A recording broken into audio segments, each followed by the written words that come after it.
Hello mga kapatid, magandang umaga po sa bawat isa, sa bawat Katoliko sa buong Pilipinas at sa lahat ng mga bishops po natin at mga kaparian nationwide. Good morning. At sa lahat po ng mga grupo ng Oasis of Love dyan po sa Cebu, lalong-lalo na po kay Tatay Dodong Limchua at sa lahat ng mga leaders at mga bumubuo nito sa dyan sa Cebu City. God bless po sa inyo. Diretso na po muna tayo sa ating pagbabalita. Pagkatapos sa ating pagbabalita ay diretso tayo sa ating Gospel for today. Para sa ating issue ngayon, balita, narito po ang mga headlines. Transportasyon sa undas, handa na sa pagdagsa ng mga pasahero. Mga biyahero sa undas pinapayuhang mag-mass kontra trangkaso ayon sa DOH. Pangulong Bongbong Marcos abala sa 47 Asian Summit sa Malaysia. Timor-Leste formal nang tinanggap bilang ika-11 miyembro ng ASEAN. 80% ng mga Pinoy nananatiling pabor sa demokrasya ayon sa OCTA. 7 sa bawat 10 Pilipino kontra sa pakikialam ng AFP sa politika ayon po sa OCTA. Mga labor at employer groups na nagkaisa sa panawagang wakasan ang korupsyon.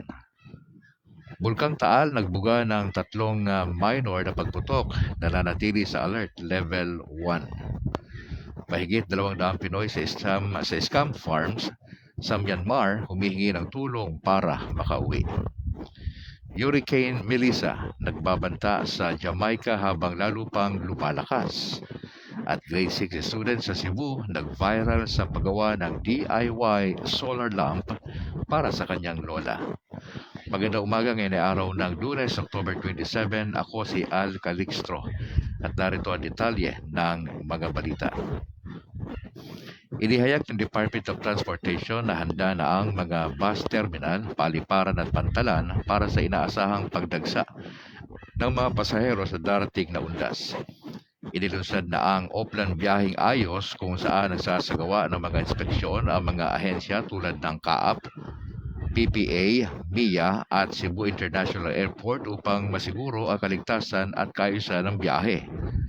Tinatayang nasa 1.5 milyong pasahero ang sasakay sa mga bus habang nasa 3 milyon naman ang inaasahang bibiyahe sa himpapawid at karagatan. Nakadeploy na rin ang mga karagdagang personnel na kagamitan sa mga terminal upang tugunan ang mga pangangailangan ng publiko. Pinaalalahanan ang mga pasahero na maging maaga sa pagpunta sa terminal at sumunod sa mga lituntunin para sa maayos na biyahe.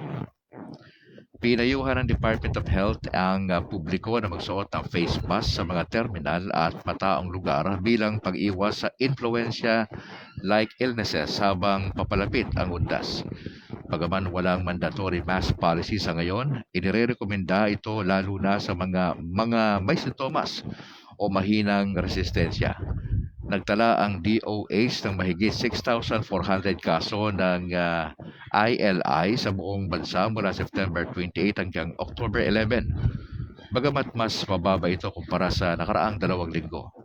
Sa mga lugar tulad ng Quezon at Camarines Norte, ipinatutupad na ang mandatory mask wearing dahil sa pagtaas ng kaso.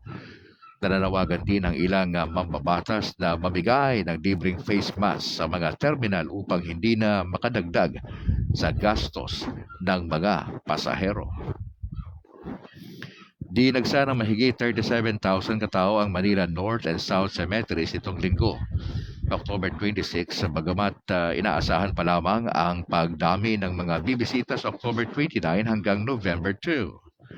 Sa Manila North Cemetery pa lamang, nasa 30,000 na ang naitalang dumalaw sa puntod ng mga yumao. Ayon sa pamunuan ng sementeryo, posibleng umabot sa 2 milyon ang kabuuang bilang ng bibisita sa undas.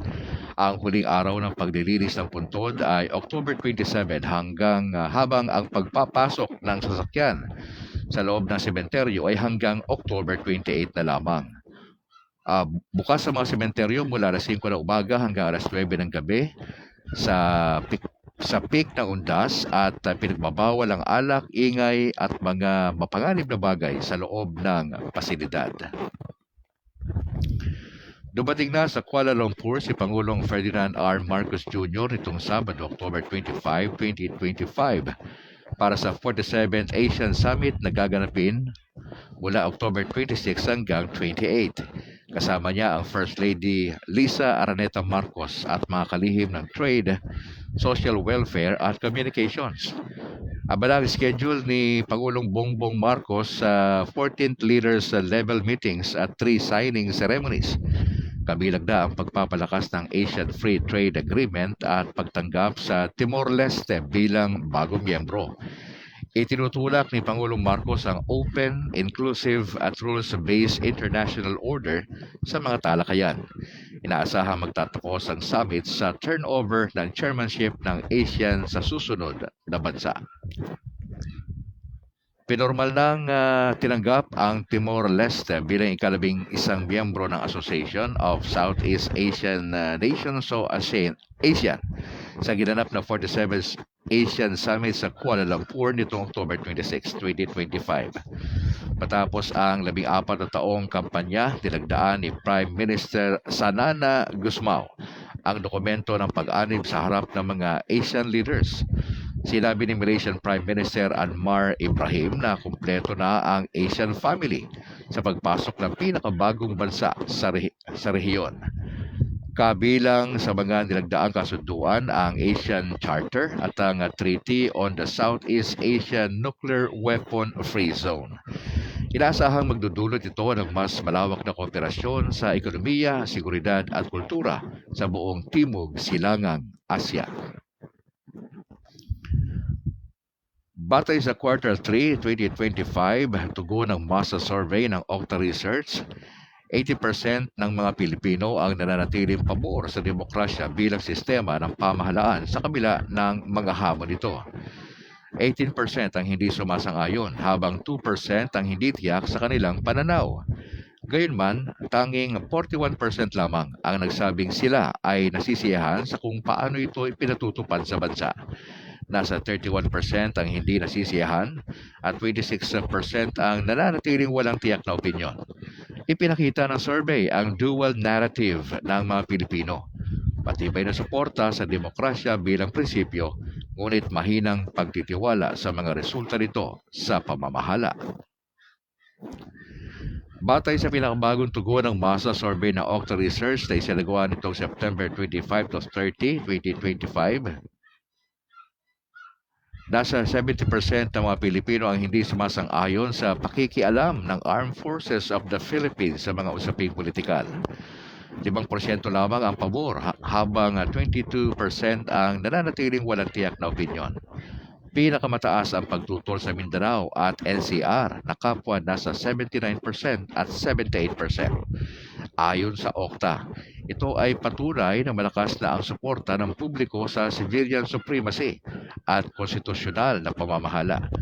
Nananawagan ng mga eksperto na panatilihin ng AFP ang kanilang professionalism at pagkawala sa partisan politics. Sa iba pang balita, naglabas ng open letter ang mga major labor at business groups sa bansa na nananawagan kay Pangulong Ferdinand Marcos Jr. na magpatupad ng matinding hakbang laban sa korupsyon.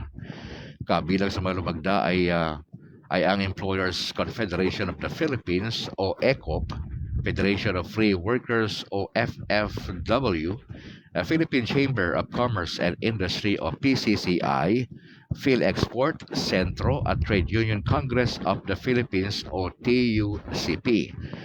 Binigyan diin ng mga grupo ang trilyon na ang nawawala sa publikong pondo at hindi na sila mananahimik sa harap ng malalaking iskandalo. Hinimok nila ang Malacanang na gawing konkreto ang mga pangako kontra katiwalian sa pamagitan ng reformang batay sa transparency at accountability. Nananawagan din sila na pag-ambyenda sa Bank Secrecy Law upang mapadali ang investigasyon sa mga tiwali sa gobyerno. Nagtala ang PBOX ng tatlong minor na pagputok sa Bulkang Taal sa Batangas nitong October 26, 2025. Isang phreatic na pagputok bandang alas 2:55 ng umaga at dalawang phreatombagmatic na pagputok bandang alas 8:13 ng umaga at alas 8:20 ng umaga. Nagbuga ito ng abong umabot hanggang 2,100 metro at taas mula sa main crater. May naitalang siyam ng volcanic earthquakes at pagkakaroon ng short-term inflation sa Taal Volcano Island. At muling naitala ang temperatura ng main crater lake sa 69.3 Celsius. Nananatili sa alert level 1 ang bulkan na nangangahulugang may low level unrest at posibleng magkaroon ng biglaang pagputok. Pinapaalalahanan ng publiko na iwasan ang pagpasok sa Taal Volcano Islands at maging alerto sa posibleng pagbabago na aktibidad ng bulkan. Sa iba pang balita, inamin ni Ombudsman Jess Jesus Crispin Remulla na siya ay na-diagnose ng leukemia matapos sumailalim sa quadruple bypass heart surgery noong taong 2023 habang nagsisilbi bilang Secretary ng Department of Justice. Ibinahagi ni Remulla na sumailalim siya sa chemotherapy, total body radiation at bone marrow transplant. Ng kanyang anak ang naging donor. Sa kabila ng kanyang kondisyon, patuloy siyang nagsiservisyo bilang ombudsman at sinabing living day by day ang kanyang pananaw sa buhay ngayon. Nananatili ang kanyang panawagan para sa malinis na pamahalaan at pagpapatuloy ng mga reforma sa anti-corruption. Ang pag-amin niya ay naging inspirasyon sa marami dahil sa kanyang tapang at paninindigan sa gitna ng personal na pagsubok. Kinumpirma ng Department of Foreign Affairs na nasa 222 Filipino ang humihingi ng repatriation assistance matapos ma-recruit sa mga scam hubs sa Myanmar. Ang iba sa kanila ay na-rescue sa KK Park sa Miyawadi, isang kilalang compound ng cybercrime syndicates malapit sa Thai border. Sa bilang na ito, 66 na ang nakatawid papuntang Thailand at 9 ang nasa custody na ng embassy ng Yangon. Kasalukuyan ay ipag-ugnayan ng DFA sa mga otoridad ng Myanmar para sa deportasyon at pagligtas sa mga naiwang biktima sa mga compound. Nananawagan din ng mga opisyal na maging mapanuri ang mga Filipino sa mga job offers sa abroad upang maiwasan ang human trafficking. Sa lagay ng panahon, iniulat ng Pag-asa na may low pressure area na nasa 260 km kanluran ng Dipolog City na nasa kasalukuyang nakaugnay sa Intertropical Convergence Zone. Dahil dito, inaasang magkakaroon ng maulap na papawirin na may kalat-kalat na pag-ulan at pagkidlat sa Palawan, Visayas at Mindanao. May babala sa posibilidad flash floods at landslides sa mga apektadong lugar dahil sa moderate hanggang heavy na pag-ulan. Samantala, ang shear line ay nagdulot ng pag-ulan sa Batanes at Babuyan Islands, habang ang easterlies ay nagpapainit sa natitirang bahagi ng Luzon at Visayas. Sa ngayon, mababa pa ang tsansang maging bagyo ang LPA sa loob ng 24 oras. At sa ibang dagat, lalo pang lumalakas ang Hurricane Melissa habang papalapit sa baybayin ng Jamaica na may lakas na hangin na umabot sa 185 km per hour. Inilagay na sa hurricane warning ang ilang bahagi ng bansa at inaasang tatama ito sa lupa sa loob ng 48 oras. Naghahanda na ang mga lokal na pamahalaan para sa evacuation at relief operation sa mga high-risk areas. Inaasahang magdudulot ito ng malawakang pagbaha, storm surge at pagkasira ng mga infrastruktura. Nananawagan ng mga meteorologists na bantayan ang mga susunod na bulletin at agarang lumikas ang mga nasa delikadong lugar. At bago sa ating balitang cute, magandang umaga po sa lahat ng mga ating mga bishops, mga kaparian. Once again sa lahat ng mga Katoliko nationwide, especially po ang buong tropa ng Oasis of Love na nakabase dyan sa Cebu City na pinangunahan ng ating head servant na si Tatay Dodong. Magandang umaga po sa inyo. Alright, para sa ating balitang cute, grade 6 students sa Cebu nag-viral sa paggawa ng DIY na solar lamp para sa kanyang lola. Mga kaibigan, isang 12 taong gulang na mag-aaral sa Cebu ang nag-viral sa social media Matapos gumawa ng DIY solar lamp para sa kanyang lola na walang kuryente sa bundok. Mga kaibigan, ginamit niya ang recycled plastic bottles, LED lights sa solar panel na nakuha sa lumang gadget para makabuo ng ilaw na gumagana sa gabi. Mga kaibigan, ipinost ng kanyang guro ang video na pag-demo sa klase na umabot na sa mahigit 2 milyong views sa loob lamang ng 24 na oras. Mga kaibigan, maraming netizens ang naantig sa kanyang talino at pagmamahal sa pamilya. At may mga NGO na rin ang nagpahayag na interes na suporta ng kanyang imbensyon.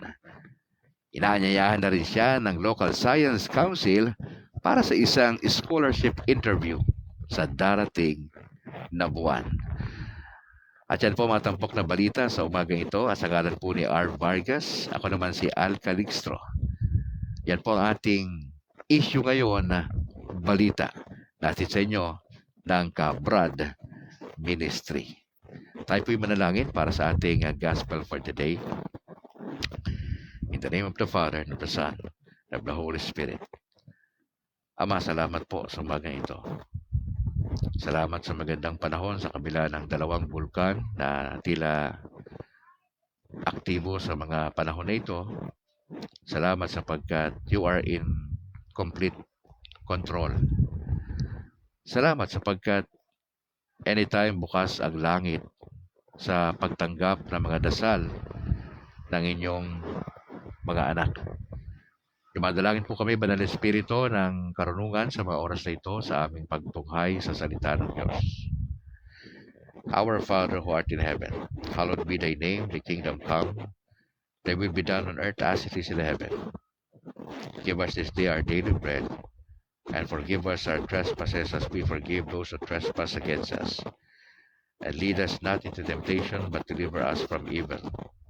Hail Mary, full of grace, the Lord is with you. Blessed are you among women, and blessed is the fruit of your womb, Jesus. Holy Mary, Mother of God, pray for us sinners now and at the hour of our death. Amen. In the name of the Father, and of the Son, and of the Holy Spirit. Alright, magandang umaga, Luzon, Visayas, Mindanao, sa lahat po ng mga Katoliko nationwide and beyond. God bless. Sa lahat ng mga Catholic faith defenders, maraming salamat sa Panginoon sapagkat ginabayan tayo ng Lord sa 3 araw na seminar ng Walking with Jesus sa Cebu na pinangunahan po ng Oasis of Love. First time po natin nakadalo ng ganong uri ng seminar at masasabi ko na masyadong sa akin, maganda ang dating sa akin personal bilang dating pastor. Opo. Sa lahat po ng mga seminars na naatinan ko na ako yung pastor pa, kakaiba ho ito. Opo, kasi dito yung personal encounter mo sa Panginoong Hesus Yun po yung pinag-uusapan dito. Sa 3 araw na seminar po namin, na mahigit po kami 100, batch 89 po kami. Batch 89.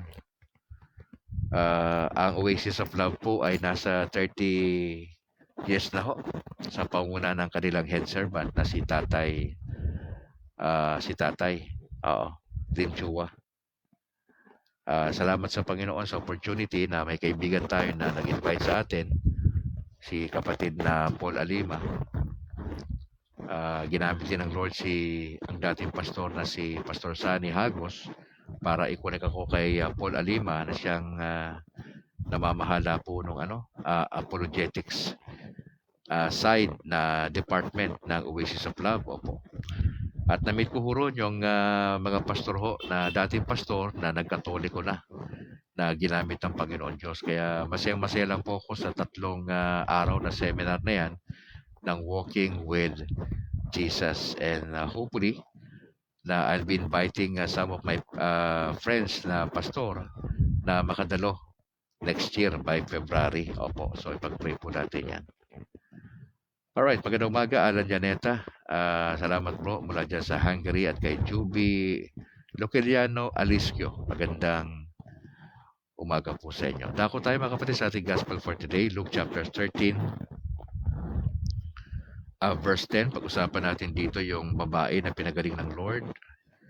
Yung babae may problema sa katawan baluktot yung kanyang katawan. Opo. Luke 13 verse 10. So sabi dito, isang araw ng pamamahinga, nagtuturo si Jesus sa sambahayan ng mga Hudyo. May isang babae roon na 18 taon nang may karamdaman dahil sa ginawa sa kanya ng masamang espiritu. Baluktot ang katawan niya at hindi ito maituwid. Nang makita siya ni Jesus, tinawag siya at sinabi, "Babae, magaling ka na sa sakit mo." Pagkatapos, ipinatong niya ang mga kamay niya sa babae at noon din ay naituwid ng babae ang kanyang katawan at nagpuri siya sa Diyos. Pero nagalit ang namumuno sa sambahan ng mga Hudyo dahil nagpagaling si Jesus sa araw ng pamamahinga. Sinabi niya sa mga tao, "May 6 na araw kayo para magtrabaho. Sa mga araw na yon, kayo pumarito upang magpagaling at wag sa araw ng pamamahinga." Sumagot siya, o sinagot siya ni Jesus, "Mga pakitang tao, hindi ba kinakalagan niyo ang inyong mga baka o asno at dinadala sa painuman kahit araw ng pamamahinga? Kung sa mga hayop nga naawa kayo, bakit hindi sa babaeng ito na mula rin sa lahi ni Abraham? 18 taon na siyang ginapos ni Satanas, kaya nararapat lang na palayain siya kahit sa araw ng pamamahinga." Napahiya ang mga kumakalaban kay Jesus. At sinabi niyang ito, natuwa naman ang mga tao sa mga kahangahangang bagay na ginawa ni Jesus. Mga kaibigan, binigyan ko po ng title dito na na inggit sa paggawa ng mabuti. Opo. Inggit sa paggawa ng mabuti. Nasaan po ito? Nasaan to eksena na ito? Nasa sinagoga. Anong araw po naganap itong pagpapagaling? Araw ng Sabat. Ang araw po kasi ng Sabat naka-focus yan sa pag-worship sa Diyos, pagbabasa ng Torah, okay? At bawal po dyan yung mga trabahong bahay, anything. Ang nagbabawal lang naman dyan yung mga religious people na binanggit nga ng Lord ng mga hipokrito Opo. Anong doon? Ano ang eksena doon? Naandun yung mga religious people, naandun yung mga nakikinig na salita ng Diyos, at mayroong isang babae doon na nakikinig. Ano nangyari sa babae? Itong babae na ito, ang kaso niya, meron siyang 18 taon na karamdamang dala-dala na. Imagine mo 18 years ito, hindi to 8 weeks, hindi to 8 days, hindi to 8 months, o 18 months, kundi ito ay 18 taon. Tayo nga lang di ba? 1 linggo lang tayong magkakaroon ng karamdaman di ba? Uso ngayon yung di ba? Influenza, like illnesses, di ba? Kumakalat na yan. Dahan-dahan sa bansa natin.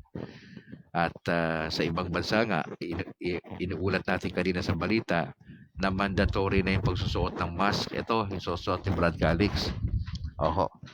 Tayo naman nagmamas, iba naman yung dahilan natin. Nabanggit ko na yan yung mga nakalipas na broadcast natin kung bakit may mask tayo. Hindi tayo makangiti ngayon Ang hirap ngumiti di ba? Kung nasa radyo tayo, hindi nakikita. Okay lang yan, maski di ba? Kaya lang yun, halos lahat kailangan makita ka dahil nasa social media ka Anyway, mga kapatid, 18 taon ang problema nitong babae na ito.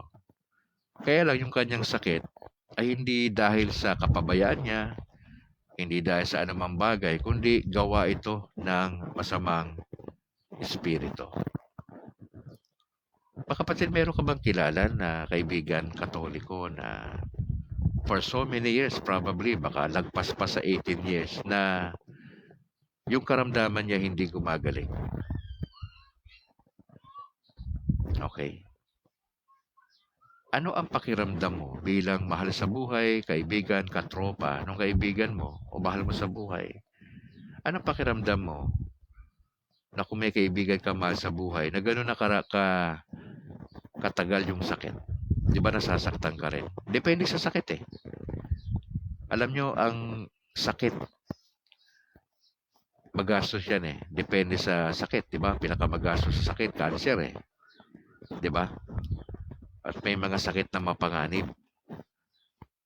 Oo. Eh yung heart attack na yan, pasok pa rin yan sa top 5 eh. Yung cancer, pumasok na sa top 5 po yan. At simpleng influenza lang, di ba?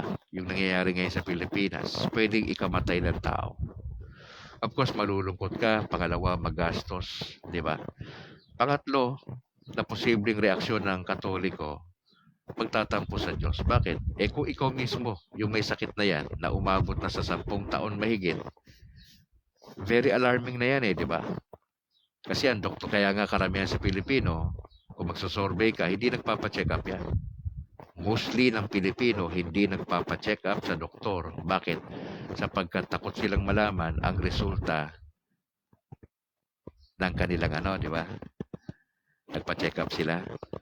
Kasi required yung lab test eh. Ang lab test, hindi lang naman isa, 2 piraso yan eh. Almost lahat yan ipapacheck sa'yo kasi yung possibility na kumalat na kasi 5 years ka nang hindi nagpapacheck, 10 years na, o di kaya matagal ka nang hindi pupunta sa doktor, eh malaki chance na komplikasyon na ang problema ng isang tao. Pa dito mga kapatid, nakita natin dito ang babae na ito. Palagay ko hindi na binanggit ng author na si Lucas yung kanyang damdamin. Pero sa tingin ko, sa palagay ko rin, Alan, no, kung ikaw mismo ilalagay mo yung sarili mo sa sapatos nitong babae na ito, kung kapatid mo to, Brad, Alan, masasaktan ka. Baka magtampo ka rin sa Diyos, lalo na kung kapatid mo to. Eh, matagal na pinagdadasal to, hindi gumagaling eh. Di ba, Juby? O, may tropa ka na ganyan, matagal na may sakit. Di ba? Magastos yan eh. Di ba? Nakakababa ng ika nga kumpiyansa sa buhay eh kapag may sakit ka eh. Hindi ka na nakapasok dahil may sakit ka eh. Di ba? Ang mga tao dumidistansya sa'yo, depende sa sakit mo. Di ba? So maraming mga negatibo na nakakabit doon sa taong may karamdaman. Pero dito mga kapatid, nagkasakit ang babae na ito 18 taon dahil po sa kagagawan ng mga masasamang espiritu. Eh ano ang dapat gawin nito sa panahon natin kung may ganito? Wala ho iba eh. Ang mga doktor, may mga sakit hindi nila malaman. Maski pa mga dalubhasa yan sila, may mga pagkakataon, hindi nila ma-detect anong klaseng sakit. Kasi nga, surface lang yung alam ng doktor eh. Walang alam ho yan sa mga spiritual battle eh. Ang alam lang nila, yung pinag-aralan nila sa libro. Yun lang ho yan. Pero majority ng doktor sa Pilipinas, walang alam dito sa atake ng diablo. Hindi sila naniniwala dyan. O majority dyan, Katoliko ng mga doktor natin. Majority dyan, Katoliko. Pero may mga pagkakataon, limitado ang siyensya. Ano gagawin natin? Gumastos ka na ng malaki dyan. Ayun pala, binarang pala yon. Yung Katolikong kaibigan mo, binarang pala. Hindi na ma-detect ng yan eh. Ng siyensya yan eh. Beyond na yan eh. Spiritual realm na kasi yan. Kaya ang payo sa atin, kapag may maganto tayong karamdaman, wala tayong ibang pwede puntahan na, kundi talaga ang Panginoon. Diba? Pupunta tayo sa pare. Hindi lahat ng pare exorcist Oo. Pero mga selected lang yan. Sa Pilipinas, ilang piraso lang yan. Opo. Kaya i-avail natin yung serbisyo na yan na posibleng makatulong. Lalo na, ito yung kanyang karamdaman dahil sa atake ng masasamang espiritu. Mga kapatid, ito si Jesus yung kausap. Nag-promise ang Lord sa kanya, magaling ka na. Pero may ginawa si Lord, pinatugan siya ng kamay. Okay? At nung matapos siyang patungan ng kamay ni Jesus, siya po ay gumaling. Instant po yun. Hindi ho umabot ng 1 orasyon o 1 linggo, tapos nagkaroon ng healing. Pa dito sa case ng Panginoong Yesus, nung na-encounter niya yung babae na to doon sa sinagoga, nalaman niya sitwasyon ng babae na ito. Alam ng Lord na matagal nang hirap yung babae. 18 years ba naman? Araw-araw niyang dala-dala yung ika nga, may psychological effect yan, di ba? Sa panahon natin. Na mababa ng self-esteem ng babae na to. Mga tropa niya, baka wala na eh. Mga lahat na ng marami ng gastos. At yung everyday na battle pag may sakit ka, terrible, di ba? Ito, 18 years. Alam ng Lord na dapat na siyang makawala doon sa bitag ng kalaban. Sabi ng Bible, ipinatong ni Jesus ang kamay niya doon sa babae at noon din. On the spot ito. Nang ipinatong ni Jesus yung kanyang kamay doon sa babae, ay agad siyang gumaling. At ang resulta nito ay nagpuri ang babae sa Diyos. Mga kapatid, maganda ho ito. Na gusto ko sabihin ito, bagamat available ang pagpapagaling ng Diyos sa panahon natin, and I believe with all my heart na ang Diyos ay pwedeng magpagaling. Now, gusto ko lang itong tignan nyo ha. Hindi lahat ng pagkakataon ay inaalaw ng Diyos ang healing sa mga Katoliko. Ano ang purpose? Okay? Ano ang purpose? Lahat tayo, ang request natin pag may karamdaman, gumaling, di ba? Tignan mo yung case ng misis ko. Maraming nagdasal kay misis. Di ba? Ibinabad siya sa dasal ng iba't ibang kilalang grupo sa Pilipinas. 3 taon nag-suffer yung misis ko sa kanyang colon cancer. 3 taon. At ang pinakamatindi niyan, yung huling 1 taon, na 3 beses po siyang pabalik-balik sa ospital, napakadaming nagastos. At salamat sa Panginoon, okay, salamat sa Panginoon, doon sa journey namin na 3 taon, naandyan kayo, lalo na sa huling 1 taon namin, naandyan kayo, patuloy na nagdadasal. Kay Mama Mary, nag-ask tayo na intercession sa mga saints. Lahat ng mga organization na kilala ni Brad Calix, nagdadasal para sa paggaling ng aking may bahay. Pero ang naging sagot ng Lord noong August 9, hindi. Kinuha na siya ng Panginoon noong August 9. Alas 7:45 ng umaga. Namatay si Mrs. sa bahay po namin. Naandun ako sa kanyang tabi na mangyari yon.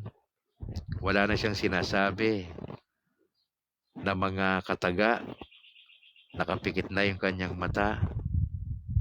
Nakatagilid si Mrs. At ako na lang yung nagsasalita sa kanya. Kino-comfort ko na lang siya kasi alam ko na mawawala na yung misis ko. Alam ko na ang mangyayari sa kanya. Mahirap man tanggapin sa una. 3 taon yan, mga kapatid. 3 taon yan. Yun ang pinakamasakit eh. Diba? Na part. Yung tanggapin mo na mawawala na yung partner mo. At ang point natin doon, mga kapatid, ipinagdasal ng maraming grupo si Mrs. Pero bakit ang sagot ng Diyos, hindi? Ano ang resulta nito sa akin? Nagalit ba ako sa Diyos kasi kinuha ni Lord si Mrs.? Nagtampo ba ako sa Diyos? Babalik ba ako sa pagkapastor kasi wala pala, hindi pala sumagot ng Lord ng Hindi ho. Mga kapatid, hindi ho yan kasi yung unang pagkakataon na nawala ng misis si Brad Calix. Pangalawang beses na ho yan. Yung unang misis ko na namatay, atake sa puso yun eh. Nung dinala ko si misis sa ospital, 3 oras na naghirap, patay. Eto si misis, 3 taon na ito naghirap eh. At ang pinakasukdulan ng paghihirap niya, itong taon na ito. Opo. Pero sumaba may loob ni Brad Calix kay Lord, hindi ho. Bakit to? Tanggap ko ho ang mangyayari sa misis ko. Masakit, totoo yun, pero hindi masyadong masakit. Kasi tanggap mo na eh. Okay? Nagpapasalamat na ako sa Panginoon kasi sa kabila ng gusto nating makarecover si Mama, ang tugon ng Lord, hindi na. Ang tagal na nga siya naghihirap, 3 taon eh. Bakit i-extend pa natin yan para kay Lord? Kailangan na siya magpahinga. Mga kapatid, dito sa kwento, on the spot, 18 years of suffering. Winakasan ng Lord ang suffering na yan. Mga kapatid, ano naging resulta nito doon sa mga religious people? Nagalit po ang namumuno sa sambahan. Yung katiwala doon nagalit. Tapos may sinabi pa, nagpatutsada pa. Merong 6 na araw para gumawa kayo ng mabuti. Now, he was referring sa ginawa ng Jesus kasi nandun siya, nakita niya, teka muna, Sabat ito ba't nagpagaling itong mamang to? Bawal nga po magpagaling eh. Kasi ang pagpapagaling ay uri ng paggawa. Bawal ang anumang paggawa. Sabi nung namumuno, may 6 na araw para gawin yan. Wag naman sa araw ng pamamahinga. Nagalit. Ano sabi ng Lord sa kanya? Alam mo, pakitang tao ka eh. Hindi ba't kinakalagan nyo ang baka at asno? Dinadala sa painuman kahit araw ng pamamahinga? Ibig sabihin mga kapatid, bagamat may law na ganon sa panahon ni Jesus, may exemption. Dito para sa tagapangasiwa ng sinagoga, ang mabuting bagay na ginawa ni Jesus ay itinuring niyang gawa. Bawal. Kaya sa sinabihan ng Lord, alam mo, pakitang tao ka eh. Pakitang tao ka eh. Nasabi pa ng Lord sa verse 16, sa mga hayop nga naaawa kayo eh. Tapos ikaw, wala kang awa sa babaeng ito na 18 taon nang inaatake ng masamang espiritu. Di ba? Kung sa atin pa eh, tuklasin tao ka. Ako sasabihan ko pa yung siguro, tao ka ba? May damdamin ka ba, Brad? Siguro wala pa kayo na experience na itong gantong kaso sa pamilya nyo eh. 18 years na eh. Ang sakit yun, yung salita niya, sinabihan siya ng Lord na, di ba? Pakitang tao ka. Sabihin, hindi siya tao. Masahol pa siya sa hayop, itong nagbabantay na to eh. Biruin mo, gumawa ang Lord na magandang bagay. Tapos, hindi niya pinansin. Binaliwala niya. Tapos sabi niya, bawal yan eh. Sabat ngayon, gagawa ka ng ganyan. Grabe, no? Kaya yung title natin kanina eh, Inggit sa gawa, sa gawang mabuti. Mga kapatid, may mga pagkakataon na kapag may kaibigan tayong Katoliko na gumawa ng mabuti, huwag natin kainggitan. Una, hindi mo naman mabasa ang puso ng kapatid na yun, ba't niya ginawa yun eh? Di ba? Anong gagawin mo? Papunta ka sa misa, kahapon, di ba, linggo. May nakita kang na aksidente dyan. Ikaw unang nakakita, na aksidente. Tumilapon yung mag-ama dun sa motor. Usong-usong motor ngayon na aksidente. Ano, dadaanan mo lang? Dadaanan mo lang? Kasi nagmamadali ka makatin sa misa, malilate ka. Ano mas maganda? Huminto ka doon, tulungan mo, tumawag ka ng ambulansya. O tignan mo lang. Tapos dumiretso ka sa misa. Ano mas maganda? Ikaw ang nakakita ang una. Ikaw ang nakakita ng una. Tumilapon yung bata. Hihinto ka ba? Karamihan na ba ng constant traffic niyan? Pag may disgrasya sa kalsada. Ang bagal eh, may traffic eh. Bakit? Tinitignan kasi ng bawat motorista eh, yung nadisgrasya. Ganun tayo, tumitingin eh. Nagmamaneho, may disgrasya. Dahan-dahan siyang umaarangkada pero titignan niya na muna. Kaya nagko-constant traffic. Pero ikaw ang nandun. Anong gagawin mo? Di ba? Uunahin mo ba magsimba? Maganda, oo, tama. Dapat sisimba ka. Pero yung paggawa mo doon sa tao na yon, na inihinto mo yung sasakyan mo, tapos tumawag ka ng ambulansya, kasi hindi mo pwedeng galawin yan. Okay? Wala tayong alam yan. Pag nakita kami na disgrasya, nandyan na, dumudugo na yung ulo, tumilapon yung isa, naipit siya ng motor, nadaganan, etc. Hindi mo pwedeng pakialaman yan. Unless ikaw mismo practitioner ka. Oo. Hindi ka pwedeng makialam dyan. Ang dapat mong gawin, kung meron na disgrasya, itaas mo lang yung ulo, hanap ka ng bagay doon na maitataas, ma-elevate yung kanyang ulo. Kung nadaganan man yan, kung kaya mong yung nakadagan sa kanya, iaano mo lang, pero hindi mo pwedeng pakialaman yung biktima. The second thing to do, tumawag ka ng ambulansya. Okay? Medyo may proseso kasi yan eh. At yung ambulansya, pag nandyan na, sila ang bahala dyan. Okay? Ngayon, hindi ka nakadalo sa misa, pero ginawa mo yan. Mali ba yung ginawa mo? Magagalit ba sa Lord? Kasi magagalit ba si Lord sa'yo? Dahil ginawa mo ng mabuti yun?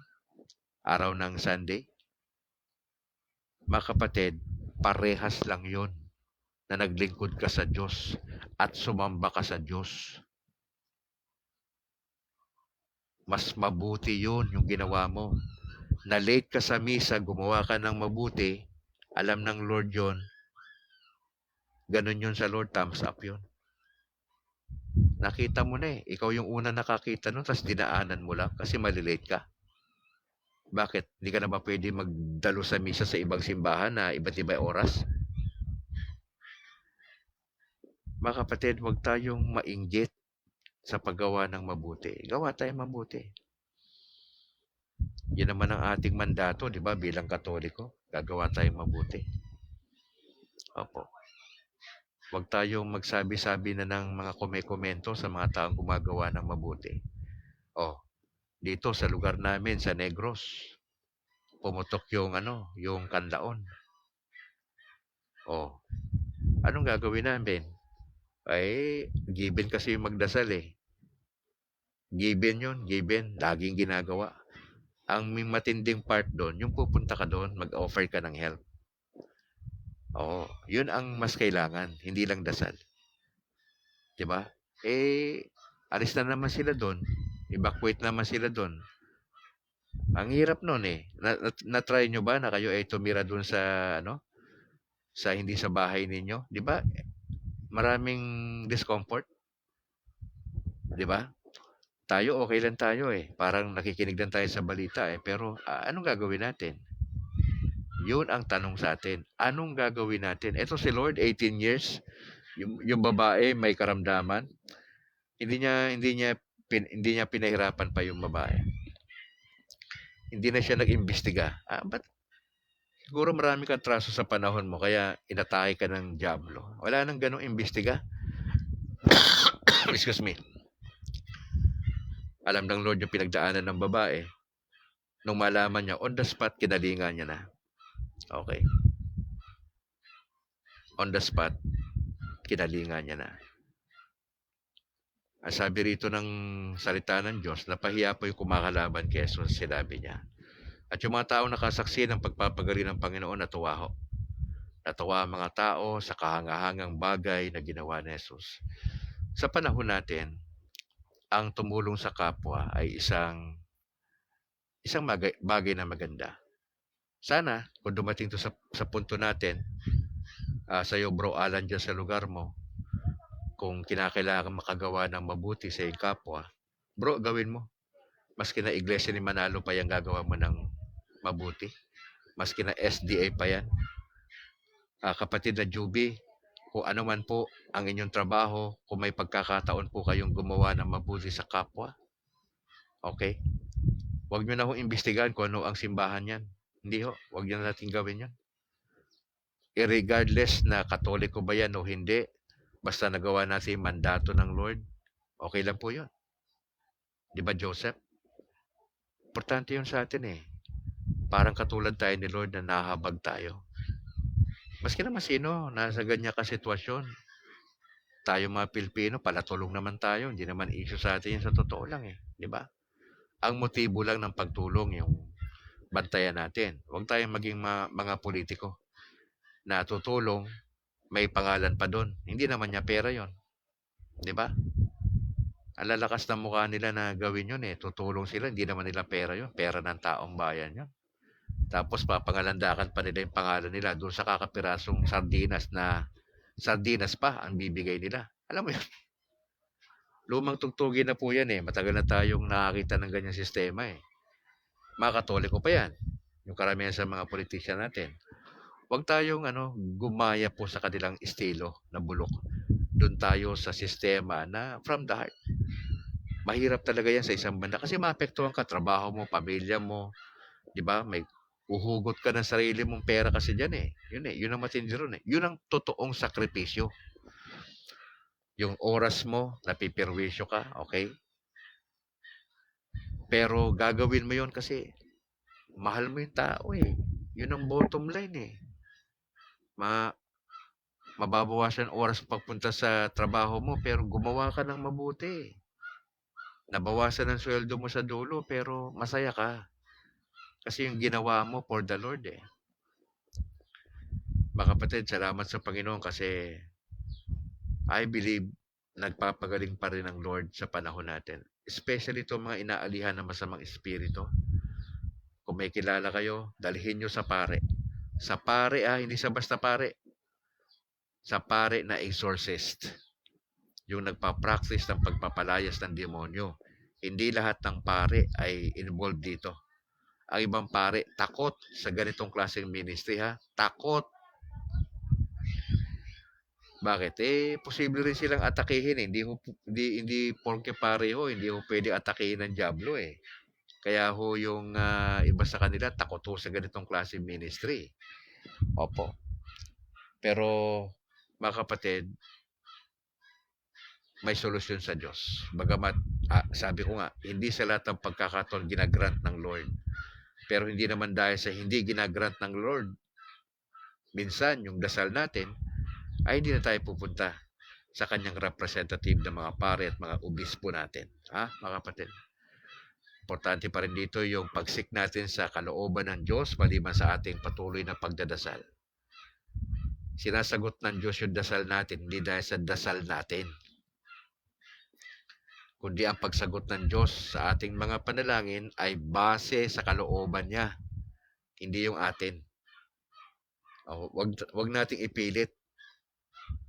Sabihin mo lang, Lord, gusto namin po sana, ito po sana yung desire ng heart namin, pero bahala po kayo. Ganun yung dapat attitude.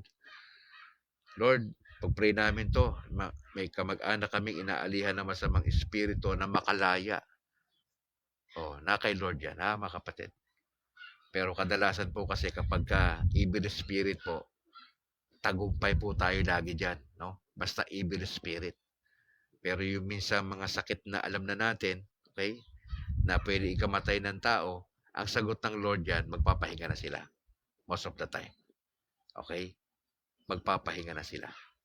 Kasi alam din ng Lord na mahirap magbantay sa ospital. Alam ng Lord yung gastos natin. Alam ng Lord lahat yan. Kaya tinitignan niya lahat yun. Kaya gusto man natin ma-extend yung mahal sa buhay, pero minsan ang sagot ng Lord, hindi. Pahinga na yung mahal nyo sa buhay. Para pahinga na rin kayo sa gastos, pahinga na rin kayo sa mga puyat, pahinga na rin kayo sa iba't ibang mga bagay-bagay. At nakakatuwa lang kasi bagamat malungkot sa una, pero natatanggap natin sa proseso. At nagiging dahilan para tayo ay patuloy na magpuri at dumiretso sa ating buhay pananampalataya. Alright? Sana po tayo ay napagpala ng salita ho ng ating Panginoon. Magandang umaga, bro Jan, John Matre. No? Salamat po sa pag-join, kuya, sa ating broadcast. Gusto ko lang pong i-announce, mga kapatid, na yung ating broadcast na ito ay magiging bahagi na ho ito ng Oasis of Love, no? Opo. Itong broadcast ni Brad Calix. Ito po ay nagsimula ng independent. Dati po itong Kainos Life, no? Kainos Life. Ako'y Pastor Pa, Kainos Life ang pangalan nito. Nagsimula ho ito ng October 20, 2020. Itong broadcast na to. 2025 na tayo eh. So we just celebrated yung ating 5 taon na pagbo-broadcast, pero 4 na taon dyan ang pagiging pastor ko at 1 taon po na ang content ay Katoliko na. So, at gusto ko rin pong ipagpasalamat kasabay ng 1 taon na pagtuturo ng Katoliko dito sa ating broadcast. I just celebrated my 1st year anniversary bilang Katoliko din, mga kapatid. Kahapon, October 26. Hindi ho ako nakakapag-broadcast nung nasa Cebu ako, nung umatin ako ng Oasis of Love na 3-day seminar. Gawa ng bawal ang cellphone. Nagulat kami lahat na participants Akala namin pwedeng gumamit ng cellphone kapag break time, okay? Tapos pagka nasa kwarto na kami, matutulog, hindi pala. Yun ang twist Sa lahat ng seminars na napuntahan ko, ako'y Pastor Pa, dami ko seminar na atinan kakaiba ito, ang Oasis of Love. Bawal ang cellphone, bawal ang watches. Yung relo, hindi nga ho namin alam Panatulog na kami, nagkukwentuhan pa yan Tansya-tansya lang ng oras Minsan pag nagising ho kami, sa kwarto namin, mga 16 kami, puro lalaki, iba-ibang lugar sa Pilipinas Aba, may gumising na. Tas nang gigising na lahat. O, gising na, malilate. Bawal kasi malate Ang daming bawal. Lahat ng pwede mong gawin, hindi mo pwede magawa doon. Doon sa seminar na 3 araw ng Oasis of Love. Nag-o-observe lang ho ako. Naliligo ho kami, hindi namin alam. 3:00 na madaling araw pala yun. O, pre, ng oras na. Merong isa sa aming kasama na lumalabas pa ron sa kitchen para lang tignan kung anong oras na. Ito naka-prepare na kami. Akala namin magsisimula na.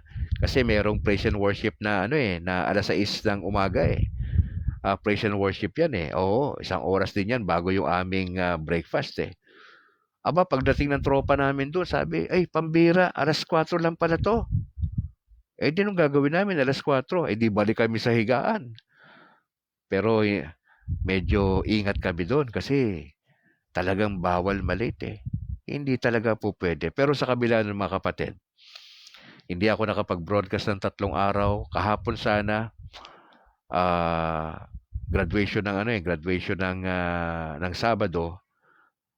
Pero hindi ako nakapag-broadcast kasi nga, ang daming mga kaibigan Usap dito, usap doon, etc. Walang tsansa. Kahapon sana, magkakaroon sana ako ng special broadcast kasi nga, I just celebrated my 1st year bilang Katoliko. Kahapon, October 26, so Sunday. Wala talagang tsansa. Pagod na rin sa biyahe, no? Kaya sabi ko, bukas na lang, Lunes 27. Salamat sa Panginoon dahil ako po ay 1 taon ng Katoliko. Practicing Catholic practicing Catholic. Hindi pa ho masyadong sanay. Hindi pa masyadong sanay sa pagrorosaryo. Okay, minsan nagkakamali pa. Meron kaming guide talaga every time na magro-rosaryo kami. Yung aking 2 anak, nagro-rosaryo kami every 6 o'clock. Pero ngayon may mga sakit yung anak ko Pwede ho ba mag-request sa inyo pagdasal nyo si James Phillips sa si Alana Grace? Hindi nakapasok yung bata kasi uso ngayon yung mga influenza pag-pray po natin na makaka-recover po sila. Aking panalangin po na sana itong broadcast na ito magiging part na ho ito officially ng Oasis of Love. Okay? So si Brad Calix ay dyan na sa grupo na yan, sa Oasis of Love na pinangungunahan ni Tatay Lim Chua na nakabase sa Cebu City. So, ano mang mapapakinggan ninyo, baka may mga twist na po tayo sa messages later on. Nagiging sensitive lang ako sa gustong ipagawa sa akin ng Banal na Espiritu. Opo. Kaya sinasabihan ko na kayo. Baka darating yung point na magta-transition po tayo baka dumating tayo sa point na magta-transition tayo mula dito sa Gospel for Today, baka iba ho yung papagawa ng Banal na Espiritu, maging ready lang ho kayo doon, no? Kasi iba talaga yung pinapagawa ng Lord kay Brad Calix eh. Opo, hindi po ako nagdidebate. Oho, hindi po ako masyado dyan eh. Baka may halo na po yung ating mapapag-usapan kada umaga. Opo.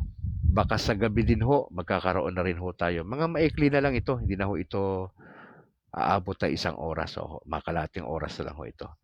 So, ipagdasalan po natin sa mga changes natin at ito'y bukas na paanyaya sa lahat ng mga kaibigan kong pastor na kung ano yung ginawa ng Lord sa akin sa 3 araw na 3-day seminar sa Oasis of Love, yung encounter yung personal encounter with Jesus, yun ho yung pinakaloob, no? Hindi ko sasabihin yung detalye na yan kasi gusto ko kayo mga pastor ma-experience nyo, no? Iba yung pag nandun ka Step of faith yun pag tinanggap mo yung invitation, that's one. Okay? Sa pag-pray natin, mga kapatid na yung mga kaibigan ko mga pastor, especially yung anak ko na pastor, no? Na pag in-invite ko siya para sa February next year na 3-day seminar ng Oasis of Love, natatanggapin niya yung invitation. Okay? Wala naman siya magiging problema doon pagdating sa pamasahe, etc. Okay? So, ipag-pray lang natin yung aking anak next year, yung aking anak na pastor dyan sa Alliance, sa Antipolo na naka-base, ay makasama. Kasi yun yung entry point ni Lord sa kanya Okay? Pag yun doon, kinatagpo siya ng Lord sa 3 araw na yan. Ang pinakamatindi dyan, yung highlights dyan yung Sabado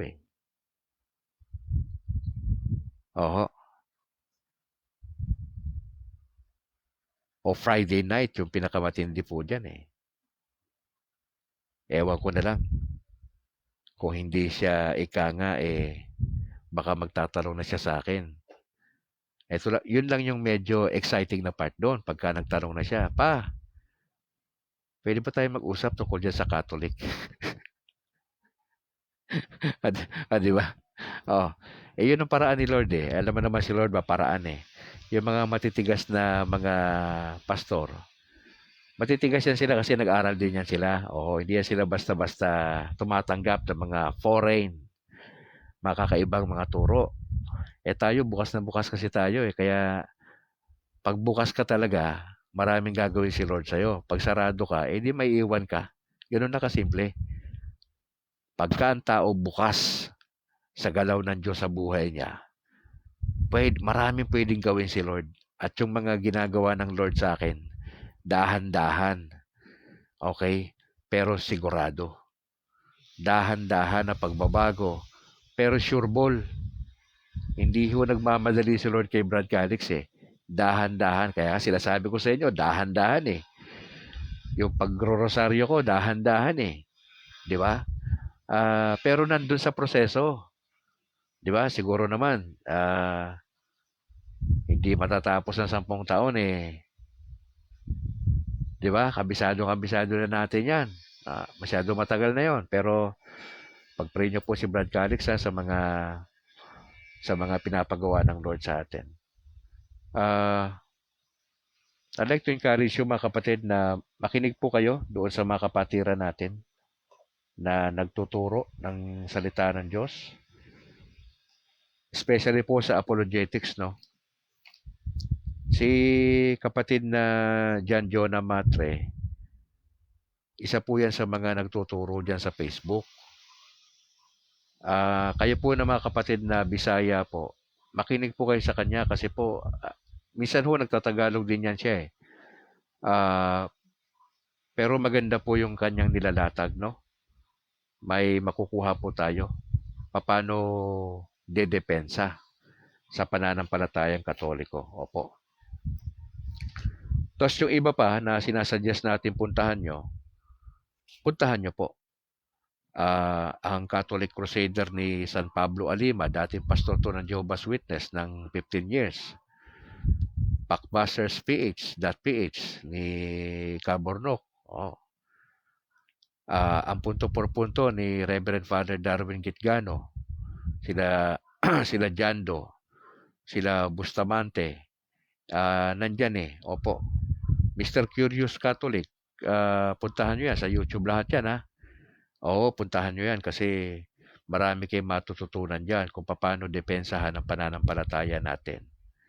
Si Brother Wendell Talibong, yung pananampalataya katuwiran, active na active yan sa YouTube, araw-araw. Saka sa Facebook, puntahan nyo. Marami tayong makukuha. Ako rin, nakatutok ako sa gabi. Si katimpo.ph sa Facebook. Sa kanya naman, articles naman ng mga tanong ng mga Katoliko, sinasagot niya. Articles, yung kanyang ibinibigay dyan. Opo. Katotohanan ay ating pag-usapan ni Romel Palma. At yan nga po si John Jonah Matre. Kasama po yan natin sa mga nagpapahayag. Marami pa pero sila lang yung mga madalas kong makita. Opo, kaya po ini-encourage po natin kayo na pakinggan din po sila. Okay? If you would like to help the ministry ni Brad Calix, just let me know, mga kapatid Ito po kasi ay wala po nagfa-fund sa atin. Wala po. Ito po ay independent ministry. Ang Oasis of Love ay isa itong grupo na magdadasal kay Brad Calix. At yan ay grupo ng mga converted pastors, ang Oasis of Love. Opo, kaya ipagdasal natin na as I journey together with them, ay mas magamit ako ng Panginoon Diyos. Yun naman ang gusto natin mangyari. Mas magamit tayo ng Lord hanggat buhay tayo. Alright, tayo po'y manalangin. In the name of the Father and the Son, of the Holy Spirit. Ama, salamat po sa umagang ito. Gusto namin ipagdasal ang lahat ng may mga karamdaman na mga kapatiran sa iba't ibang bahagi ng Pilipinas, iba't ibang ospital na probably sumasailalim sa operasyon. Ay ba sa kanila nasa ICU.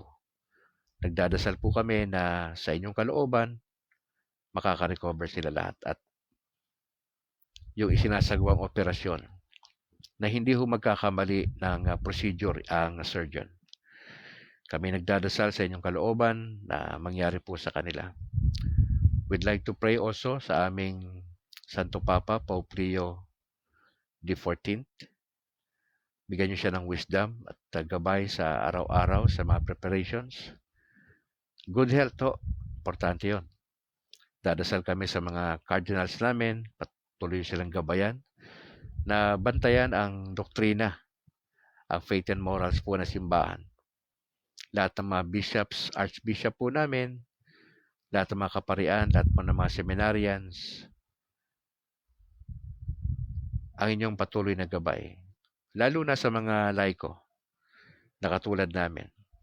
Kami po ang frontliners ng simbahan, lalo tigit ang mga nagpapahayag ng salita ninyo, ang mga mangangaral at mga apologist. Tulungan nyo kami na madepensahan namin ang aral ng simbahang Katolika laban sa mga intruders, laban sa mga anti-Catholics.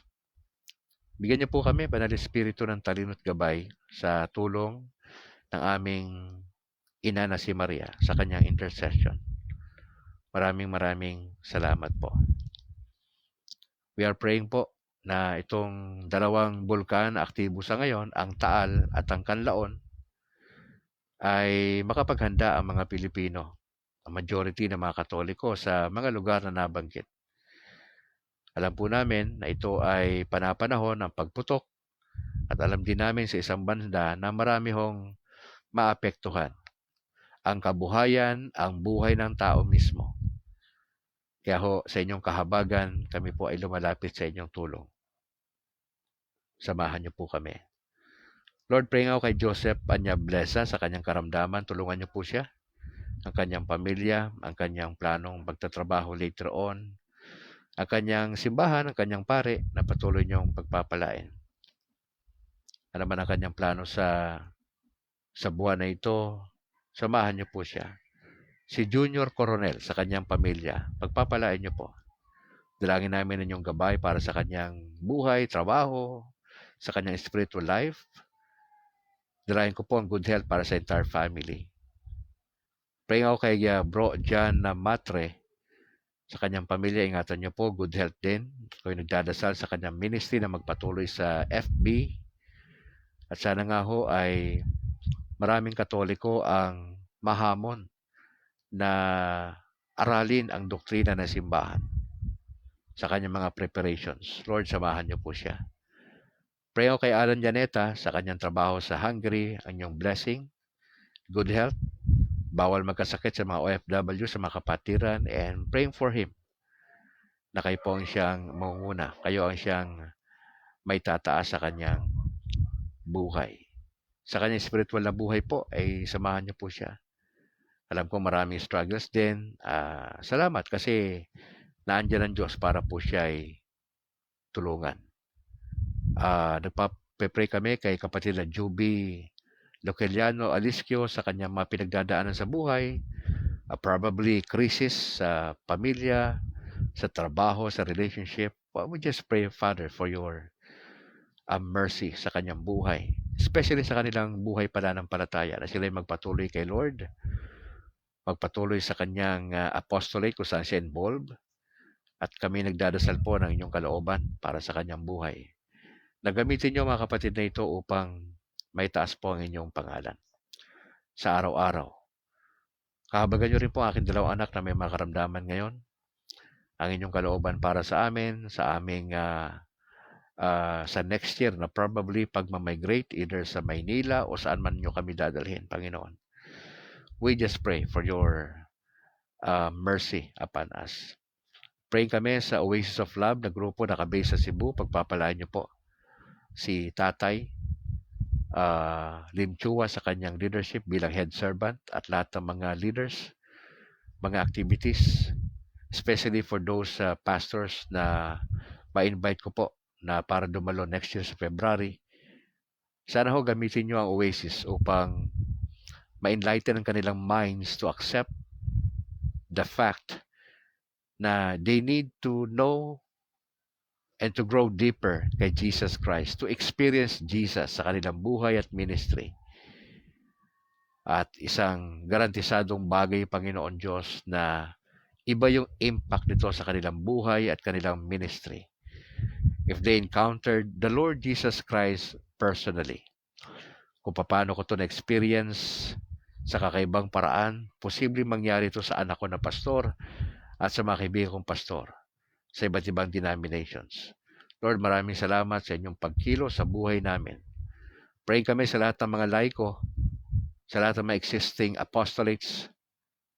Dalayan po namin na magamit nyo kami sa nais nyo na paggamit sa amin. Na meron kaming humility, meron kaming love, meron kaming mercy katulad ni Jesus sa ibang tao. Lord, tulungan niyo po yung kumakalat na influensya sa Pilipinas na daan-dahang kumakalat. Sana nga po makagawa ng paraan ang LGUs at kami mismo sa bahay. Paano kami makaiwas sa bagay po na ito? Kahabagan niyo po ang aming bansa. Aming presidente, si Bongbong Marcos, bigyan niyo po siya ng wisdom. Lagi siyang tumawag kay Mama Mary sa mga nangyayari sa bansa namin. Sa hindi pa matapos-tapos na puro investigasyon lang na wala atang makukulong sa mga sangkot na senador at mga kongresista dyan sa flood control projects na yan. Na hindi na bago sa amin yan kung walang makukulong dyan kasi puro lang naman sila circus dyan. At dalangin po namin na magkaroon talaga ng tunay na pagbabago sa Pilipinas. Wag na sanang mag-antay pa na nangyayari sa ibang bansa na mangyari sa Pilipinas. Na itong mga mambabatas namin, seryosohin nila trabaho nila. Na hindi lang ito puro pakitang gilas lang sa mga mamamayan.